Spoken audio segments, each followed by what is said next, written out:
자, 하나님의 창조 사건, 이제 두 번째 말씀인데요. 하나님의 창조의 사건을 통하여 하나님이 누구이신지를 드러내십니다. 1절이 태초에 하나님의 천지를 창조하시니라. 이것은 선포입니다. 우리의 동의를 구하지 않아요. 우리의 설득을 하려고 하는 것이 아니고 그냥 일방적인 선포죠. 선언입니다. 대명제처럼 우리에게 이미 이렇게 모든 것을 알리신 것이죠. 우리는 이것을, 이 창세기는 분석하거나 평가하려고 하는 태도를 가져서는 안 됩니다. 그런 목적으로 과학적 분석이나 평가를 위해서 주어진 책이 아니라는 거죠. 우리는 이 주어진 이 사실을 그대로 믿음으로 받아들이는 태도가 매우 중요합니다. 그래서 창세기를 살펴보려고 하면 우리는 믿음의 안경을 껴야 돼요. 이 거대한 이 창조의 갤러리를 우리가 지나가면서 감상하려고 하면 특별한 안경이 필요한데 그게 믿음의 안경입니다. 히브리서 11장 3절에 이미 그 말씀이 있습니다. 믿음으로 모든 세계가 하나님의 말씀으로 지어진 줄을 우리가 아나니. 믿음으로 아는 거예요. 보이는 것은 나타난 것으로 말미암아 된 것이 아니니라. 우리가 눈에 보이는 이 모든 것은 나타난 것으로 말미암아 된 것이 아니고 보이지 않는 것에 의해서 결정되는데 바로 그것이 하나님의 창조를 얘기하는 것입니다. 믿음이 없이 창세기를 들여다보면 허구의 책이죠. 그러나 믿음의 눈을 열면 대장관, 이 창조의 어마어마한 대장관에 우리는 압도를 당하게 될 것입니다. 이 창조의 과정은 크게 두 파트로 나누어집니다. 첫째 날부터 셋째 날까지가 한 파트고요. 그리고 넷째 날부터 여섯째 날까지가 두 번째 파트입니다. 이게 3일씩 나누어져 있어요. 첫 번째 3일은 어떤 형태를 갖추는, 형태가 전혀 없는 것을 형태를 갖추는 3일이고, 그리고 4일부터 6일까지는 그 형태 안에 내용을 채우는 것이 창조의 하나의 방식입니다. 그래서 오늘 이 첫째 날의 창조가 빛이라고 한다면 넷째 날에 만들어진 해와 달과 별과 한 쌍을 만듭니다. 그래서 이 창세기를 잘 들여다보면 첫째 날과 넷째 날이 한 짝이 되고요. 그리고 둘째 날과 다섯째 날이 한 짝이 되고, 그리고 셋째 날이 여섯째 날과 한 짝을 이룹니다. 그래서 처음에는 큰 형태가 있는데 그 형태의 내용을 채우는 작업. 우리 요즘 얘기하면 소프트웨어가 아니라 하드웨어를 먼저 만들고 그 거기에 소프트웨어를 끼우는, 채워넣는 그런 작업의 순수를 하나님의 창조의 사역에서 이루어졌습니다. 자, 하나님의 이 창조 사역을 일정한 패턴을 가지고 진행이 되는데요. 1장과 2장 전체를 보면 어떤 운율을 갖고 있고 거기에는 리듬이 있습니다. 하나님이 이르시되, 이 말이 반복해서 많이 나오고요. 또 하나님이 창조하시고 또 만드셨다는 것, 또 그대로 되니라, 또 보시기에 좋았더라, 이런 것들이 반복해서 나오면서 하나의 리듬을 가지고 있습니다. 그러니까 하나님의 창조는 혼란스럽게 막 무질서하게 되는 대로 만들어진 것이 아니라 기가 막힌 하나님의 그 계획 속에서 리듬을 따라 진행이 되었다는 겁니다. 1장은 우주 전체에 관한 창조죠. 그래서 유니버셜한 온 우주 전체를, 우리의 모든 것은 하나님의 창조 세계죠. 그래서 우주 전체를 얘기하고, 창세기 2장으로 넘어가면 지구로 좁혀집니다. 그래서 지구의 공간에 어떻게 하나님이 하나하나를 섬세하게 디테일하게 창조하셨는가를 말씀하고 있고요. 창세기 3장으로 가면 인간에게 초점을 맞추고 있습니다. 이렇게 좁혀져 가고 있는 것을 보게 되고, 창조의 모든 이 사역은 7일 동안이 진행이 됩니다. 자, 하나님의 첫 창조는 오늘 우리가 이 첫째 날에 이루어진 것을 보게 되는데요. 첫 장면입니다. 창조의 첫 장면. 자, 3절이죠. 하나님이 이르시되 빛이 있으라 하시니 빛이 있었고. 인류의 최초에, 하나님이 최초에 행하신 창조 작업이 첫 씬입니다. 빛이 있으라. 자, 어떤 상태에서 이 빛이 만들어졌을까요? 2절입니다. 땅이 혼돈하고 공허하며 흑암이 깊음 위에 있고 하나님의 영은 수면 위에 운행하시니라. 자, 이게 혼돈과 공허라는 단어가 나오고 흑암이라는 단어가 나옵니다. 어둠의 상태예요. 그러니까 혼돈, 이 혼돈은 그냥 단순한 어둠이 아니라 카오스, 아주 혼란의 상태, 어떤 것도 컨트롤될 수 없는 무방비의 상태, 생명도 없고 빛도 없고 아무 형태도 없는 그런 상태. 여기 공허라는 단어도 마찬가지로 텅 비어져 있는 거대한 하나의 덩어리처럼으로만 있는, 그래서 그 안에는 무질서하고 모호하고 뭔가 예측할 수 없는 상태에서 하나님이 빛을 창조하셨다는 겁니다. 자, 이 빛은 태양과 같은 빛이 아닙니다. 아직 태양이 만들어지지 않았습니다. 이 첫째 날은. 그러니까 태양의 빛이 아닌 다른 빛이라고 얘기하죠.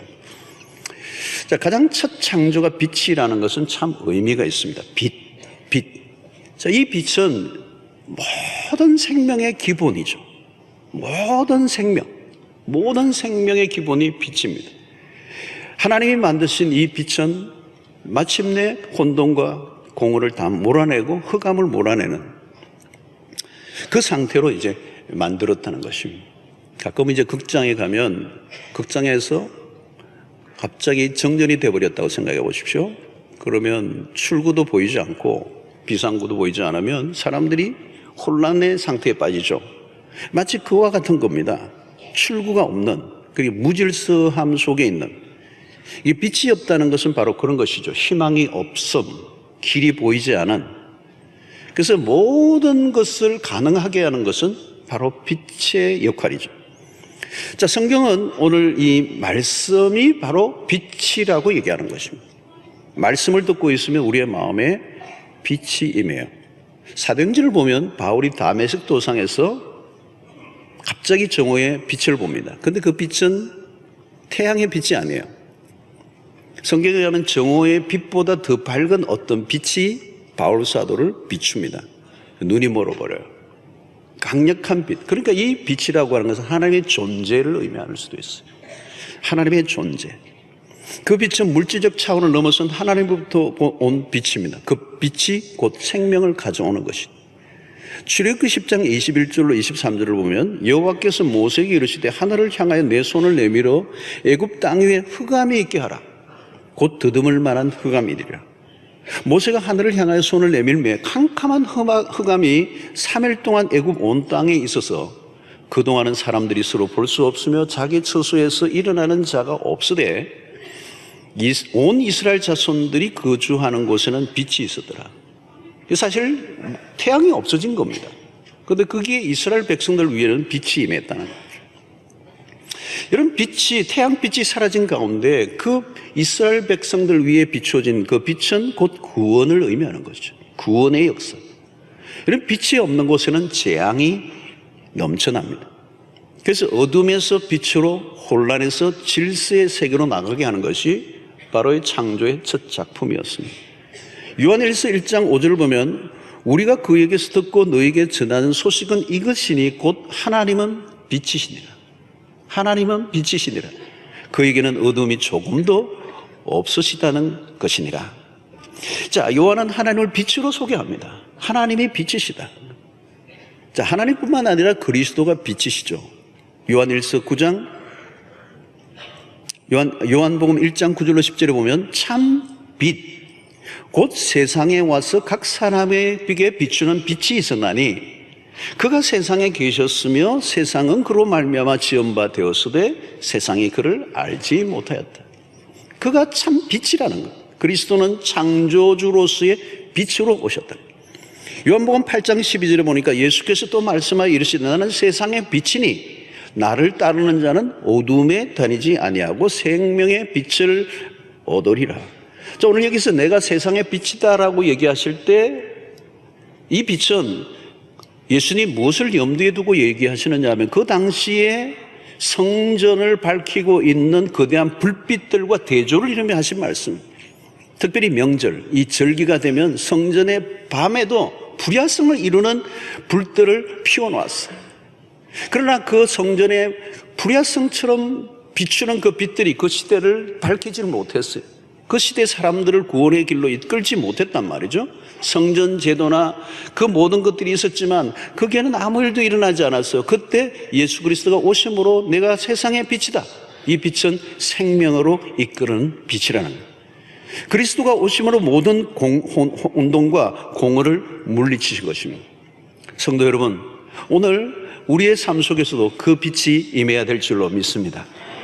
어둠을 물리치신 것이 주님의 사역의 첫 번째예요. 그 창세기의 모든 혼돈과 공허를 물리치신 이 첫 번째 작업, 이게 빛이라는 그 빛.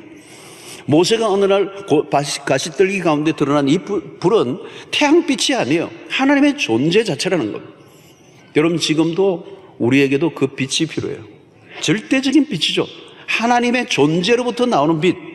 그 빛이 비치면 모든 혼돈과 어둠이 사라지게 되는 겁니다. 그 빛이 비추어져야 모든 게 선명해지는 거예요. 가장 원초적인 것.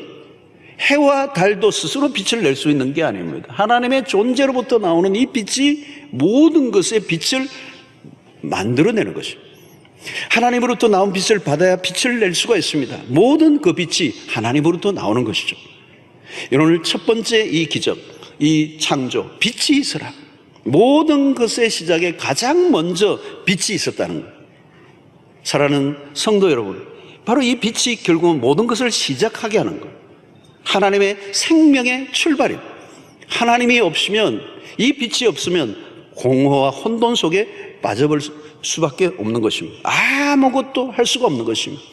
오늘 이 창세기의 첫 번째 그 빛이 있으라 할 때 그 빛이 있었던 것처럼 오늘 우리의 가정에도, 우리 개인의 삶에도, 내 영혼에도, 우리가 살아가는 모든 삶의 영역 속에도, 이 민족 가운데도 그 빛이 다시 비추어질 때 모든 공허와 혼돈이 사라지는 역사가 있을 줄로 믿습니다. 그 빛이 오늘 또 우리 가운데 계속 창조되어지는 역사가 일어나게 되기를 축원한 것입니다. 자, 오늘 4절을 보면 빛이 하나님이 보시기에 좋았더라 그랬어요. 그리고 뭐라고 했어요? 하나님이 빛과 어둠을 나누사 그랬어요. 자, 이 나눈다라고 하는 이 동사가 중요합니다. 이게 창조의 사역이에요. 구분 짓는 일이 창조의 행위입니다. 함께 있을 수 없는 것을 나누는 것이죠. 이 나눈다는 것은 무질서하고 형태가 없고 어둠의 것들을 구별해 내시는 것입니다. 빛과 어둠을 구별하고요, 땅과 하늘을 구별해내고 낮과 밤을 구별해내고 물고기와 새들을 나누시는 것, 이 나누다, 이 나누는 일은 혼돈을 질서 있게 만드는 것입니다. 자, 하나님은 질서를 매우 중요하게 여기시는 분입니다. 이 창조의 사역을 보면 하나님이 굉장히 놀라운 질서를 가지고 행하시는데, 이 창조의 질서가 바로 나눔을 통하여 일어나는 것이죠. 빛과 어둠이 공존할 수가 없어요. 그 빛과 어둠을 나누어야 합니다. 여러분, 이 빛 가운데도, 그 빛 안에도 다양한 빛이 있죠. 스펙트럼이 있습니다. 거기에 빛을 나누어서 점점 나눌 때 이 빛과 어둠이 갈라지는 역사가 있는 거예요. 여러분, 신앙생활이라는 것이 뭘까요? 이런 이전의 삶과 이전의 어둠과 오늘 빛을 구별해내는 전혀 다른 삶으로의 분리가 일어나는 게 우리 신앙생활이라고 말할 수가 있습니다. 우리가 빛 가운데로 들어가면 어둠과 구분되는 삶이 되죠. 에베소서 5장 8절에 너희가 전에는 어둠이더니 이제는 주 안에서 빛이라, 빛의 자녀들처럼 행하라 그랬습니다. 빛과 어둠의 중간 상태로 있지 말라는 거예요. 그럴 수가 없습니다. 공존이 불가능한 것입니다. 우리가 말씀과 기도 생활을 하다 보면 어둠의 실체가 드러나기 시작해요. 그래서 무지의 상태에 있을 때 그 무지에서 벗어나는 게 어둠과 빛이 갈라지는 역사죠. 우리 안에 이전의 구습들이 모두 어둠의 일들입니다. 우리의 연약함과 상처들, 우리를 힘들게 하는 모든 것들이 어둠들이에요. 여기에 빛이 필요한 것입니다. 말씀의 빛 앞에 우리의 삶을 노출하는 것입니다. 오늘 또 어쩌면 이런 말씀을 듣는, 예배를 드리는 이 시간이 우리의 상태, 우리의 연약함, 어두움들을 노출하는 시간이죠. 그래서 우리의 연약함과 우리의 어두움들을 걷어내고 빛과 어둠이 나누어지는 것을 확실하게 볼 수 있는 그런 경험이 일어나는 것입니다. 하나님의 첫 작품은 빛과 어둠을 나누사 혼돈을 제거하셨다는 것은 오늘 우리에게 매우 중요한 시사해주는 말씀입니다.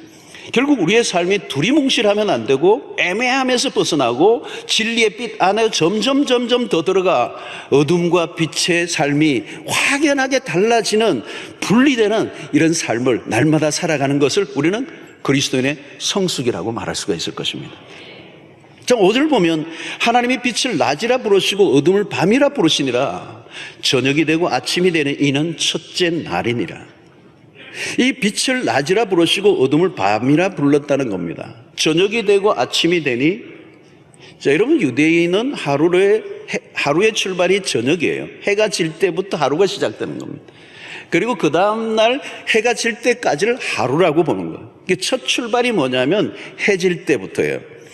자, 오늘 여기에서 날이라고 하는 이제 단어가 나오는데요. 하루가 되었다라고 하는 이 날이라고 하는 것이 히브리어 요음이라고 라는 단어가 매우 중요한 이제 이슈가 되는 단어인데, 과연 이 날이 하루를 오늘이 24시로 볼 것인가라고 하는 논쟁이 있습니다. 굉장히 신학적으로 많은 논쟁이 있고, 여기에 대한 굉장히 학설이 한 7가지로 크게 나눌 정도로 이 날에 대한 이제 개념이 많이 있어요. 근데 이것을 우리가 주일날 이게 다루기는 좀 어렵고, 우리가 가지고 있는 기본적인 우리의 초점 뭐냐면 이 시간이 24시냐 어떤 때냐 시기냐 이런 것보다는 이 모든 창조의 사건을 출발하신 분이 하나님이시다. 자, 하나님이 창조주이심을 드러내고 그 모든 시간의 출발선상에 그 시간을 관여하시는 분이 하나님이라는 것에 초점을 맞추는 게 매우 중요합니다. 저녁이 되고 아침이 되는 이는 첫째 날이 되었다라고 할 때 이 낮과 밤이라는 주기에 관심을 우리가 가질 필요가 있습니다. 자, 비로소 여러분 여기에 시간의 역사가 시작돼요. 낮과 밤의 주기는 창조의 질서 안에서 주어진 리듬입니다. 리듬. 낮과 밤, 이게 하루가 되죠. 지나가면 하루가 되고, 그것이 7번 반복되면 한 주간이 되죠. 일주일이 되는 겁니다. 그 일주일이 또 4번 이렇게 반복되면서 한 달이라는 게 오고, 그것이 반복될 때 뭐가 오죠? 시즌, 이 계절이 오는 것입니다. 봄, 여름, 가을, 겨울이 오는 것이고, 그러면서 한 해라고 하는 이 주기, 자, 이것이 모두 리듬입니다. 하나님이 만들어 놓으신 창조의 이 주기, 리듬을 말합니다. 자, 여러분, 하나님이 낮과 밤을 지으셨다는 것은 창조의 리듬이고 법칙이죠. 밤과 낮의 리듬을 따라 우리가 움직여야 합니다. 왜냐하면 그것은 하나님이 만들어 놓으신 창조의 리듬이기 때문에. 이 창조의 리듬을 깨면 안 되죠. 리듬을 깨면 어떻게 되죠? 불협화음이 일어납니다. 거기서 사고가 터지죠. 우리는 시간의 리듬에 따라 이 박자를 맞추며 살도록 지어졌어요. 내가 아무리 능력이 많아도 이 법칙에 우리는 지배를 받을 수밖에 없습니다. 낮에는 일을 하고, 저녁이 되면 쉬고, 밤에 잠을 자는 것. 이게 창조의 질서입니다. 창조의 사건을 보면 하나님이 정해놓으신 경계선이 분명히 있어요. 그래서 이 낮과 밤이라고 하는 것은 하나님이 정해놓으신 시간의 경계선입니다. 이것은 하나님이 정해놓으셨고, 이 모든 시간을 주관하시는 분은 하나님이시라는 것. 시간은 우리가 통제할 수 있는 게 아니에요. 시간은 철저히 하나님에 의해서 돌아가고 있고, 하나님 그 시간에 우리가 순응한 것이 곧 하나님에게 순응하는 것입니다. 그래서 우리는 낮에 일을 하고 밤에 자는 것, 이게 하나님의 창조의 섭리의 리듬에 우리가 순응하고 살아가는 것입니다. 이것을 깰 수는 없는 거예요. 자, 여러분, 리듬을 우리가 무시할 때가 굉장히 많이 있죠. 경쟁 사회에서 과욕이 이 인간의 한계를 자꾸 무시하려고 합니다. 한국은 밤 문화가 매우 발달되어 있어요. 24시가 너무 많아. 위험한 것입니다. 좋은 일이 아니에요, 여러분. 밤에 불야성을 만들어 놓고 돌아다니면 사고가 나게 되어 있습니다. 밤에 막 불을 켜놓고 일을 하는 것은 위험한 일이라는 거예요. 돈을 좀 더 벌겠다고 밤에 잠을 자지 않고 계속 일을 하면 어떻게 되죠? 죽습니다. 밤에는 불을 끄고 자야 돼요. 저녁에 잠자리에 들 때마다 내가 하나님의 창조에 참여하고 있는 것이고, 내가 하나님의 창조물로서 그 창조의 법칙에 순응하고 살아가야 한다는 것을 인정하는 겁니다. 꼭 자야 되는 거예요. 여러분, 우리는 롤렉스나 오메가나 스와이치 같은 시계를 가질 수는 있지만 시간을 마음대로 할 수는 없어요. 오늘날 사람들이 생활 속에 느끼는 압박감은 어디로부터 왔을까요? 하나님이 만드신 시간보다 더 속도를 내고 싶은 욕망이 있기 때문에. 혈압이 오르는 이유는 속도 때문입니다. 여러분, 이 자동차도 고속도로에서 내가 속도를 확 내려고 엑셀레이터를 밟으면 어떻게 돼요? 그건 사실은 혈압이 올라가는 거예요. 시간을 우리가 컨트롤하려고 하면 문제가 생깁니다. 시간을 조절하고 싶은 욕망을 내려놓아야 돼요. 여러분, 시계를 발명한 지가 지금은 한 600년 이상 그렇게 되었다고 그래요. 시계는 시간을 알리는 기계입니다. 시계는 창조의 시간에 순응하며 돌아가는 것이죠. 그렇게 인간이 발명해서 만들어 놨어요. 초반을 보십시오. 정확하게 움직이고 있습니다. 지금 우리 교회도 뒤에 위성과 연결되어서 정확하게 시계 뒤에 2개가 있는데요. 2개가 지금 정확합니다. 11시 44분 42초 3초 정확하게 돌아가고 있어요. 여러분들 시계 중에 어떤 시계는 좀 빨리 돌아가는 시계가 있고 좀 천천히 돌아가게 하는 그런 시계를 만들어서 가지고 다닐 수 있어요. 오늘 천천히 초바늘이 다른 시계보다 천천히 도는 초바늘을 가지고 있는 시계가 있다면 그건 고장난 거죠. 정상적인 시계는 아니에요. 철저하게 창조의 원리에 맞춰서 지금 돌아가도록 만들어 놨어요. 우리가 그걸 다 약속해 놓은 거예요. 이것을 어길 수는 없다는 겁니다. 밤이 지나면 아침이 오게 돼 있어요. 어떤 사람에게는 아침이 오고 어떤 사람에게는 늦게 오고 어떤 사람에게는 안 오고 그런 법이 없어요. 똑같이 오게 돼 있어요. 치열한 하루를 살아도 저녁은 오게 돼 있어요. 그게 은총입니다. 은총. 시간의 은총이에요. 시간에 쫓기지 않고 살려고 하면 이 창조의 리듬을 지켜내야 된다는, 인간의 욕망보다 하나님의 말씀에 순종하는 삶이 훨씬 더 지혜로운 삶이라. 저녁이 되고 아침이 되니 이 첫째 날부터 6날까지 반복돼요. 이 창조의 리듬을 따라 박자를 맞추고 살아가는 것, 이것이 피조물로서의 겸손함, 그리고 그 피조물로서의 하나님의 창조의 원리에 순응할 때 하나님이 우리에게 복을 주신다는 것. 여러분, 이 창세기를 앞으로 이제 열어 살펴보려고 하면, 저는 이 창세기를 이번에 살펴보려고 하는 이유가 창세기 안에 하나님의 창조의 원리 안에 만들어진 그 원리, 그 법칙을 다시 한번 확실하게 살펴보고 싶은 마음이 있어서 사실 이걸 살펴보는 거예요. 오늘 우리가 그게 다 깨져버렸어요.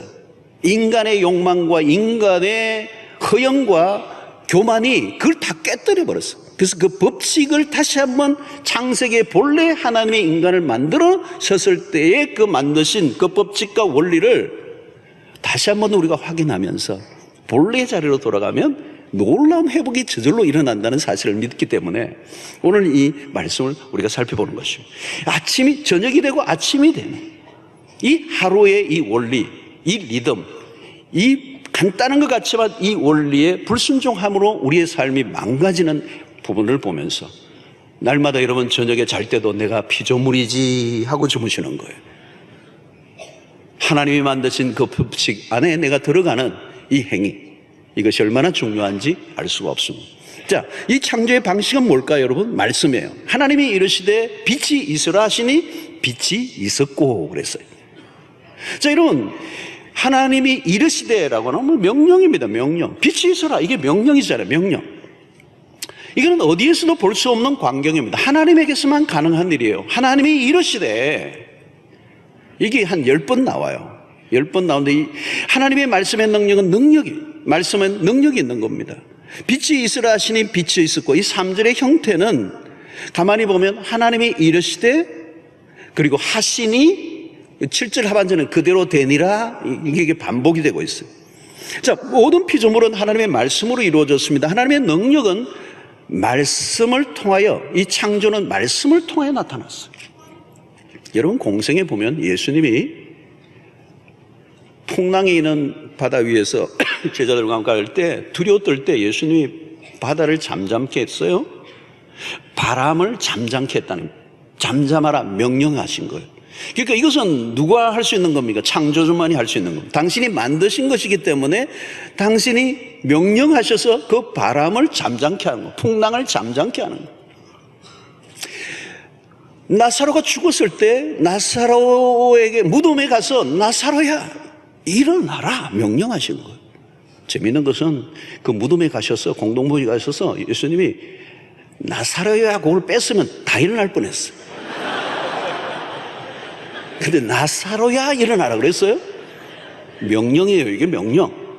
38년 된 병자를 향하여 명령하죠. 내 자리를 들고 일어나라.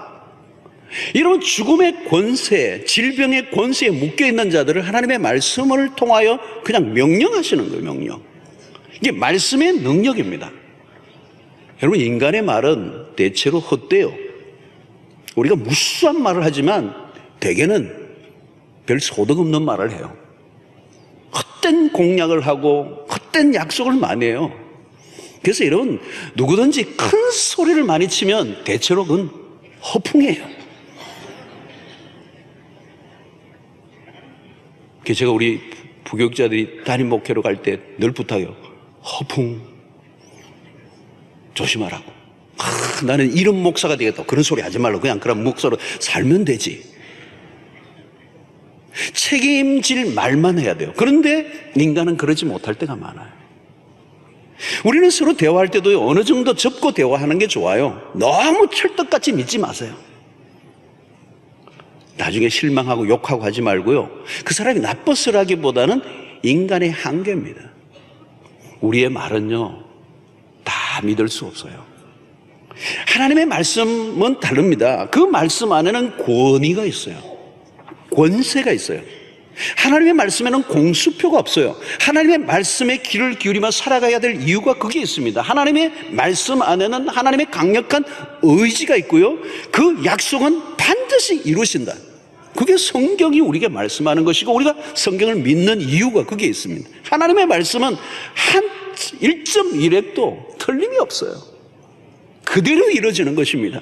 그래서 그 말씀의 위력을 우리가 믿는 거죠. 지금도 여러분 말씀대로 돌아가고 있습니다. 하나님의 말씀의 능력을 이길 자가 없습니다. 여러분, 말씀과 내가 싸워 이겨? 못 이겨요. 거기는 하나님의 고집이 있습니다. 오늘 우리가 살아가는 것, 움직이는 동작 하나도 하나님의 말씀의 법칙을 벗어날 수가 없어요. 인류 최초의 에덴에 우리가 3장에 살펴보겠지만 선악을 알게 하는 나무를 따먹는 날에는, 그 열매를 따먹는 날에는 반드시 죽으리라. 이건 뭐예요? 명령입니다. 먹지 말라는 거예요. 근데 어떻게 해요? 그대로 이루어지죠. 불순종하면. 오늘도 수없이 많은 사람들이 죽어가는 그 현상을 보면서 하나님의 말씀의 위력을 보면서 우리 두려움을 갖는 거예요. 누구든지 그리스도를 믿으면 구원을 얻으리라고 하는 이 말씀은 사실은 오늘 그대로 선포되고 그대로 이루어지는 거예요. 하나님의 말씀에는 하나님의 의지가 있습니다. 모든 것은 하나님의 말씀대로 돌아갑니다. 하나님의 말씀에 대한 절대적 권위예요. 우리는 말씀의 길을 기울이고 말씀에 절대 순종해야 합니다. 이 말씀을 따라갈 때 그 자체가 복이 될 줄로 믿습니다. 하나님의 말씀 안에는 하나님의 지혜가 담겨 있습니다. 거대한 우주에서부터 우리 몸의 작은 세포 조직까지 그냥 만들어진 것이 아니라 하나님의 말씀으로, 그 말씀 뭐예요? 하나님의 지혜로. 여러분, 인간의 뇌에 담겨져 있는 이 엄청난 잠재력을 우리가 한 사람의 그 뇌 안에 감춰져 있는 그 세포 속의 작용을 우리가 어떻게 다 할 길이 있어요? 그리고 인간의 잠재력을 다 개발하지 못하고 그저 20%도 다 개발하지 못한 채 다 죽어가는 이 모든 것을 만드신 분이 누구십니까? 여러분, 하나님의 말씀 한마디에 빛이 생기는 걸 보면서 우리는 하나님의 권능에 압도를 당합니다. 모든 혼돈과 공허와 흑암의 깊은 것들을 다 한순간에 사라지게 만드는 이 빛이 있으라고 하는 하나님의 능력, 말씀으로 이루어졌다는 거예요. 오늘 또 여러분, 우리의 믿음은 말씀에 대한 믿음이고 이 말씀을 따라갈 때 기적을 맛보게 될 것이고 말씀의 능력을 붙들고 살아가는 사람이 결국은 승리하게 될 줄로 믿습니다. 자, 창조의 세계는 하나님이 보시기에 좋았더라 그랬어요. 먼저 하나님의 행위가 있었고 그 결과에 대한 하나님의 평가예요. 보시기에 좋았더라. 자, 오늘 창세기 1장에 보면 하나님이 창조할 때마다 good, good, good, good, good. 마지막은 뭐예요? very good. 하나님의 감탄이 반복되고 있어요. 7번. 이 말은 뭘까요? 완벽한 창조라는 겁니다. 여기 보다, 하나님이 보시기에 좋았다. 이 보다라는 말은 발견하다, 때로는 좋다고 판단하다는 그런 의미가 숨어 있습니다. 공허와 혼돈 속에 비추어진 찬란한 빛은 신비로웠습니다. 창조의 세계 안에 하나님의 오묘한 지혜가 배어져 있습니다. 자, 여러분, 우리가 갤러리 같은 데 가보면 명장들의 작품들이 전시되어 있을 때 그 작품들을 볼 때 즐거움이 있어요. 저는 오래전에 몇 년 전인가요? 수리에 가서 이 갤러리에 있는데 유명한 그 작가의 그림을 전시를 해놨다 해서 어마어마한 작품들이 갔어요. 마크 로스코라고 하는 미국의 작가, 죽은 그 작가인데 유명한 분이에요. 한 작품의 시가가 한 500억 정도 되는 작품들이었어요. 그러니까 하나의 작품이 500억. 엄청난 거죠, 여러분. 저는 하여튼, 근데 그림을 보니까요, 저도 그럴 것 같은 그런 그림이에요, 제가 보니까. 그냥 뭐 별 거 없어요. 그냥 쫙, 그냥 뭐 주황, 좀 붉은 빛으로 쫙 그냥 페인트 칠한 것 같더라고요. 아주 그 추상화죠. 그 사람들이 막 그 음악을 또 뭐 바하의 음악을 틀어놓고 아주 명상하는 분위기더라고요. 뭐 그냥 심플하게 그려놓은 거예요. 뭐 복잡하게 뭐 이런 게 아니고 그냥 단색이에요, 단색. 그냥 흘려서 쓴 거예요. 한 작품이 500억이라고 그러니까, 이게 심오하잖아요. 그래서 제가 딱 저도 앉아서 딱 쳐다보고 있는데, 바라보고 있었어요. 음악을 들으면서. 아무 느낌이 안 와요. 그냥 그림이야. 근데 그게 500억이라니까 안 믿어지는 거예요. 근데 작가의 엄청난 작품 세계가 들어가 있는 거 그 안에. 그 어떤 사람은 그걸 보면서 슬픔을 느낀다는 거예요. 깊은 슬픔을 느낀다. 여러분, 최고의 명장은 하나님이시죠. 우리는 그런 수백억 하는 작품을 보면서 감탄을 하지만, 여러분, 꽃 한 송이를 보아도요, 이 꽃 한 송이를 몇 천억을 준다고 누가 만들 수 있겠어요? 이 꽃 안에 있는 향기를 무슨 재주로 인간이 만들 수가 있어요? 여기에 있는 생명력을 무슨 재주로 인간이 만들 수가 있겠어요? 이 안에 기가 막힌 이 생명, 그 씨를 뿌렸는데 그게 이게 발화가 되어서 이 꽃을, 향기를 만들어내는 그 아름다운 자태와 컬러와 그 기가 막힌 기품을 무슨 재주로?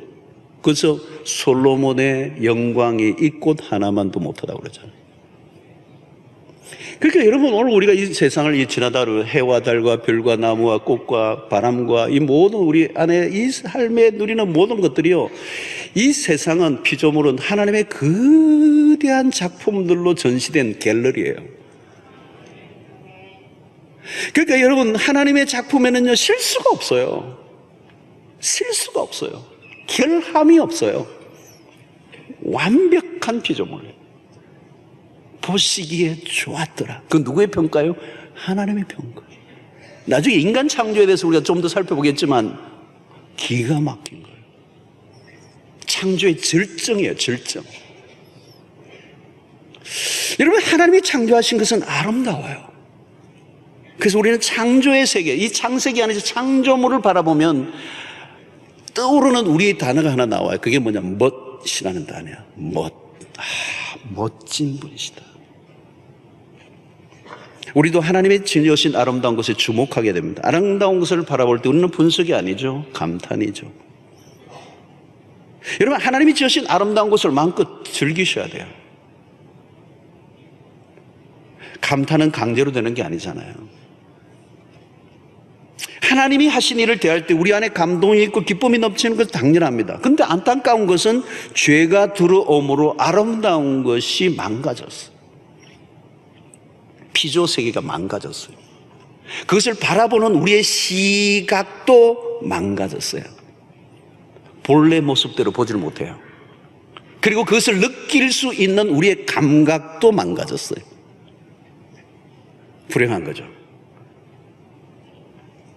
그러니까 지금 우리가 마주보고 대하고 있는 것은 하나님의 본래 오리지널한 그게 아니에요. 사람도 마찬가지예요, 여러분. 죄로 인하여 훼손된 거죠. 감각도 이런 많이 우리가 망가져서, 제가 어느 주일날 한번 했던 설교가 있어요. 망가진 감각을 복원하라, 그런 설교예요. 몇 주 전에 특세할 때도 우리 그러니까 아침에 하는데 아이들이 요 많이 모였는데 막 웃더라고요. 나 왜 웃나?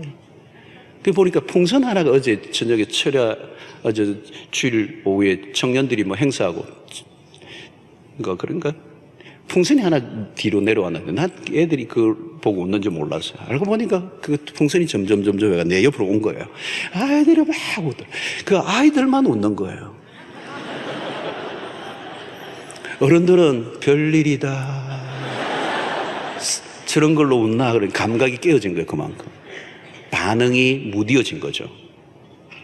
자, 여러분, 피조물들이 지금 신음하고 있습니다. 로마서 8장 22절 보면 피조물이 다 이제까지 함께 탄식하며 함께 고통을 겪고 있는 것을 우리가 아느니라. 피조물이 다 이제까지 함께 탄식하고 있대요. 인간이 죄를 지음으로 인하여 피조물 전체가 함께 고통하는 거예요. 그 왜 탄식하느냐 하면 다시 인간의 구원을 통하여 회복될 날을 기대하며 탄식하고 있는 거예요. 그래서 언젠가 구원이 완성될 날 새 하늘과 새 땅이라고 그러죠. 다시 리커버리 된 날이 와요. 오늘 좀 열어보십시오. 미세먼지로 공기가 혼탁해졌어요. 하나님이 만드신 거 아니에요, 미세먼지는. 인간이 만들어내었어요. 과욕으로 만들어낸. 그래서 인간이 스스로를 죽이고 있는 거죠. 이게 피조물의 탄식입니다. 그럼에도 여전히 하나님의 창조의 세계는 하나님의 영광을 드러내고 있어요. 우리는 피조물을 바라볼 때마다 피조물 자체가 아니라 그것을 지으신 하나님에 대한 감격, 그 감각을 길러내야 돼요. 요즘은 이래 공기를 마음대로 마실 수 없으니까 얼마나 안타까운지 모르겠습니다. 그러나 우리가 맑은 공기를 들이쉴 때마다 그 공기를 들이쉴 때 하나님의 창조를 느끼는 거예요. 매일 주어진 시간에 은총 안에서 일하고 쉼의 이 리듬을 맞춰 살아가면서 우리는 하나님의 창조를 느끼게 됩니다. 1분에 60번 70회 정도의 심장이 박동을 하면서 피를 우리의 온몸으로 순환하게 하고 있는 이 놀라운 일들, 맥박이 뛰고 심장이 쿵쿵거리며 폐가 활동을 하며 오늘 우리 안에 있는 모든 것들이 그냥 돌아가는 것이 아니라 하나님이 인스톨해 놓으신 그 창조의 법칙을 따라 우리의 인체 하나도 오묘한 섭리 가운데 지금 돌아가고 있는 것이죠. 하나님이 우리를 얼마나 기가 막히게 만드셨는지 시편의 시인은 신묘막측하다고 그랬어요. 우리가 그 하나님을 바라보고 우리 주변에 둘러싸고 있는 하나님의 위대한 피조의 세계를 바라보는 안목을 길러야 돼요. 밥을 먹을 때든지 길을 걸을 때든지 우리의 삶의 모든 일상 속에 우리를 둘러싼 하나님의 영광을 보는 이 눈이 길러질 때 우리의 예배가 깊어지게 될 줄로 믿습니다. 피조물을 바라보면서 우리는 하나님의 지혜와 권능에 압도를 당할 뿐만 아니라 피조물로서의 우리의 위치를 확인할 때 우리는 겸손해지게 되는 것입니다. 무엇보다도 우리는 창조의 원리에 순응하고 그 법칙을 만드신 하나님에게 온전히 순종하며 살아가게 될 때 우리의 삶은 질서를 찾게 될 것이고 우리의 삶에 있는 혼돈과 그 모든 어두움들이 다 벗겨지는 온전한 회복의 상태의 삶이 오늘 우리 모두에게 일어나게 될 줄로 믿습니다.